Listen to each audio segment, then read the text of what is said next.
નમસ્કાર. દિવસભરના તાજા સમાચારોમાં તમારું સ્વાગત છે. તમારી સાથે હું છું પિનલગીરી ગોસ્વામી. સમાચારો વિસ્તારથી જાણીએ એ પહેલા મહત્વના સમાચારો ઉપર એક નજર. નમસ્કાર મિત્રો, દેશ અને દુનિયાના સુપરફાસ્ટ સમાચારમાં તમારું સ્વાગત છે. સાંતલપુર રાધનપુરમાં જળબંબાકાર. બનાસકાંઠાના સોઈ ગામમાં 24 કલાકમાં 16.14 ઇંચ વરસાદ પડતા નરાબેટનું સુકુંભટ રણ ગુગવાતા દરિયામાં ફેરવાયું છે. ભારે વરસાદને કારણે રણના મેદાનમાં વિશાળ જળરાશિ એકઠી થઈ ગઈ અને દરિયાના મોજાની જામ ઉછળી રહી છે, જેણે અદ્ભુત દ્રશ્ય સર્જ્યું છે. નરાબેટ ટુરિઝમ સાઇટ ઉપર પણ પાણી ભરાઈ જતાં ભારે નુકસાન થયું છે. આ દુર્લભ ઘટના જોવા માટે સ્થાનિકો મોટી સંખ્યામાં ઉમટી પડ્યા હતા. મિત્રો, અન્ય મહત્વના સમાચારની વાત કરીએ તો દેશભરમાં 22 સ્થળોએ NIAના દરોડા. રાષ્ટ્રીય તપાસ એજન્સી દ્વારા સોમવારે 5 રાજ્યોમાં આતંકી ષડયંત્રના કેસમાં 22 સ્થળોએ દરોડા પાડવામાં આવ્યા. જમ્મુ અને કાશ્મીર, બિહાર, ઉત્તર પ્રદેશ, કર્ણાટક અને તમિલનાડુમાં સર્ચ ઓપરેશન હાથ ધરાયું. દરોડા દરમિયાન NIAએ શંકાસ્પદ ઇલેક્ટ્રોનિક ઉપકરણો અને નાણાકીય દસ્તાવેજો જપ્ત કર્યા. આ કાર્યવાહી વડાપ્રધાન નરેન્દ્ર મોદીની જમ્મુ અને કાશ્મીરની સંભવિત મુલાકાત પહેલા થઈ છે. મિત્રો, અન્ય મહત્વના સમાચારની વાત કરીએ તો દવાઓની કિંમત ફિક્સ, દર્દીઓને મોટી રાહત. કેન્દ્ર સરકારે 42 સામાન્ય દવાઓની રિટેલ કિંમત નક્કી કરી છે. આ નિર્ણયથી દર્દીઓને મોટી રાહત મળશે, કારણ કે હવે બેફામ ભાવ વસૂલી શકાશે નહીં. ફિક્સ થયેલી દવાઓમાં બ્રોડ સ્પેક્ટ્રમ એન્ટીબાયોટિક્સ, અંગ પ્રત્યારોપણ પછી ઉપયોગમાં લેવાતી દવાઓનો સમાવેશ થાય છે. આ દવાઓના ભાવ નિર્ધારિત કરીને સરકારનો હેતુ દવાઓની ઉપલબ્ધતા વધારવાનો અને ગ્રાહકોને આર્થિક શોષણથી બચાવવાનો છે. મિત્રો, અન્ય મહત્વના સમાચારની વાત કરીએ તો નેપાળમાં બબાલ, લોકો સંસદમાં ઘૂસ્યા, ગોળીબારી પણ થઈ. નેપાળમાં સરકાર દ્વારા સોશિયલ મીડિયા પર પ્રતિબંધ મુકાતા જેનઝેડ યુવાનો દ્વારા મોટા પાયે વિરોધ પ્રદર્શનો થયા. હજારો યુવાનો સંસદમાં ઘૂસી ગયા. સુરક્ષા દળોએ તેમને રોકવાનો પ્રયાસ કર્યો અને ફાયરિંગ પણ થયું, જેમાં એક વિદ્યાર્થીનું મોત થયું છે અને 80થી વધુ લોકો ઈજાગ્રસ્ત થયા છે. યુવાનોએ સરકાર ઉપર ભ્રષ્ટાચાર અને નાગરિકોની સ્વતંત્રતા છીનવી લેવાનો આરોપ મૂક્યો છે. આંદોલનને કાબૂમાં લેવા માટે ફોન અને ઇન્ટરનેટ ઉપર પ્રતિબંધ મૂકવામાં આવ્યો છે. મિત્રો, અન્ય મહત્વના સમાચારની વાત કરીએ તો અસામાજિક તત્વો પર સરકારનો અહેવાલ. વિધાનસભામાં સરકારે અસામાજિક તત્વો સામેની કાર્યવાહી અંગે માહિતી આપી. 31 જુલાઈ 2025 સુધી અમદાવાદમાં 1108 લોકો સામે પાસાની અને 278 સામે તડીપાની દરખાસ્ત દાખલ થઈ છે. સુરતમાં 986 સામે પાસાની અને 339 સામે તડીપાની કાર્યવાહી થઈ છે. આ આંકડા ધારાસભ્ય જીતેન્દ્રભાઈ પટેલના પ્રશ્નના જવાબમાં ગૃહ વિભાગે રજૂ કર્યા. સરકારનું કહેવું છે કે કાયદો અને વ્યવસ્થા જાળવવા માટે આવા તત્વો સામે કડક પગલાં લેવામાં આવી રહ્યા છે. મિત્રો, અન્ય મહત્વના સમાચારની વાત કરીએ તો સાબરમતીનું રૌદ્ર સ્વરૂપ, રસ્તાઓ પણ બંધ કરવા પડ્યા.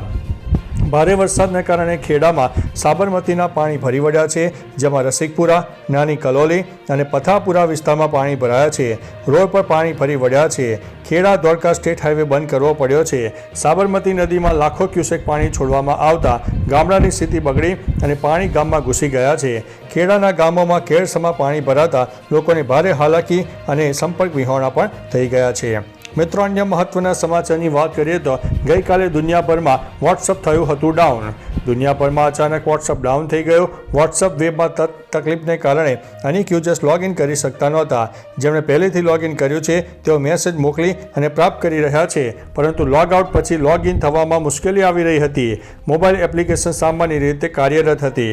ડાઉન ડિટેક્ટર રિપોર્ટ મુજબ બપોરે 1:35 સેંકડો યુઝર્સે સમસ્યા નોંધાવી. મેટા તરફથી હજુ કોઈ સત્તાવાર નિવેદન જારી કરવામાં આવ્યું નહોતું. મિત્રો, અન્ય મહત્વના સમાચારની વાત કરીએ તો 1 કરોડના કળશ ચોરીનો ભેદ ઉકેલાઈ ગયો છે.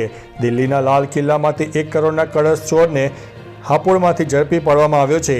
ક્રાઇમ બ્રાન્ચે CCTV તપાસના આધારે ચોરને ઝડપી પાડ્યો છે.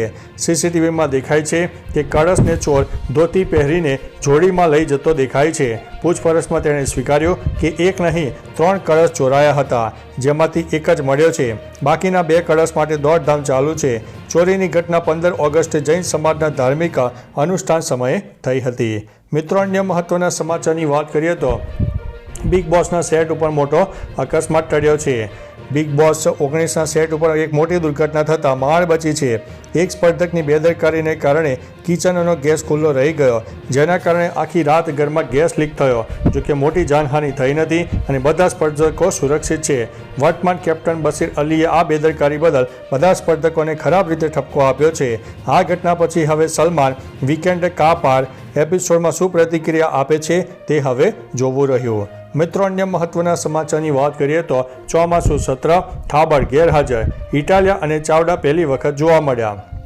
ગઈકાલથી ગુજરાત વિધાનસભાનું ચોમાસું સત્ર શરૂ થઈ ગયું છે.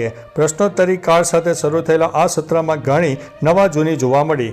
ધારણા પ્રમાણે જ મંત્રી બચુ ખાબડ વિધાનસભામાં ગેરહાજર રહ્યા, તો ગોપાલ ઇટાલિયા અને રાજેન્દ્ર ચાવડા પહેલીવાર ધારાસભ્ય તરીકે ગૃહમાં આવ્યા હતા. ઉલ્લેખનીય છે કે મંત્રી બચુ ખાબડના દીકરાના નામ મનરેગા કૌભાંડમાં આવ્યા છે અને વાત ધરપકડ સુધી પહોંચી છે. મિત્રો, અન્ય મહત્વના સમાચારની વાત કરીએ તો એસી બ્લાસ્ટ, એક જ પરિવારના 3 લોકોના થયા છે મોત. દિલ્હી નજીક હરિયાણાના ફરીદાબાદમાં એક હૃદયદ્રાવક ઘટના બની. ગ્રીનફિલ્ડ કોલોનીમાં એક ફ્લેટમાં એસીમાં પ્રચંડ બ્લાસ્ટ થતાં આગ લાગી ગઈ.